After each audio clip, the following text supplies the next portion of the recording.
House of the Dragon is a show that I was pretty excited for. I only finished Game of Thrones like about a year ago, and since I knew season 8 was gonna be pretty bad, my expectations were so low I don't think I hated it as much as everyone else. Because of that, I didn't really have the bad taste in my mouth that a lot of Westeros fans had in anticipation of this new show, and I was pretty excited for it. And I thought the first season of House of the Dragon was fantastic. Just like Game of Thrones, it starts off a little slow because you have so many characters to introduce, you have to talk about everyone's relationships with one another, and sometimes it's not always super clear. Maybe I'm dumb, maybe the show assumes I know more than I do, but sometimes early on, I felt a little out of the loop. A few episodes in though, I was fully caught up, I felt like I was in the know, and I really enjoyed all the characters this show has. It takes some time for them to all click, for you to get a grasp of who everyone is, but once they do, I think they're all great. More so than Game of Thrones, you don't really have the clear-cut good guys and the bad guys. Everyone is a gray character, and I really like that. Everyone is flawed, everyone does bad things for their own reasons, and I think that makes them really interesting characters. Some of the best characters you will find on TV, you'll find in general, and I think that George R.R. Martin is just so good at creating these characters. It's a huge reason why Game of Thrones was so good to begin with. He is a genius of crafting personalities. The highlight, though, of this season, for sure, was Viserys. That guy was fantastic. Someone who got better every single episode until he became my favorite character, but also one of the best characters I've seen this year across all mediums. Paddy Considine was so good.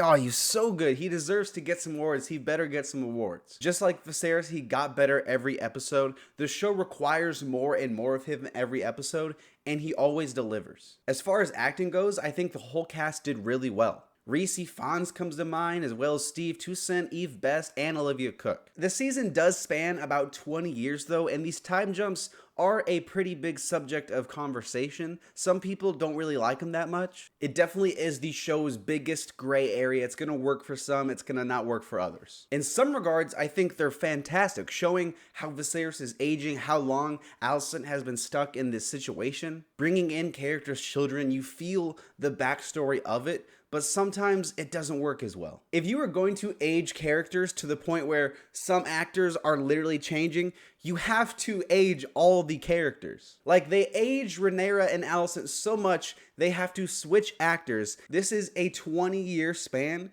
and some characters like Daemon and Kristen, they look exactly the same. It's been 20 years, my guy. It makes you scratch your head, and really they probably should have cast younger for some other roles besides just the main two. But let's talk Rhaenyra. Millie Alcock.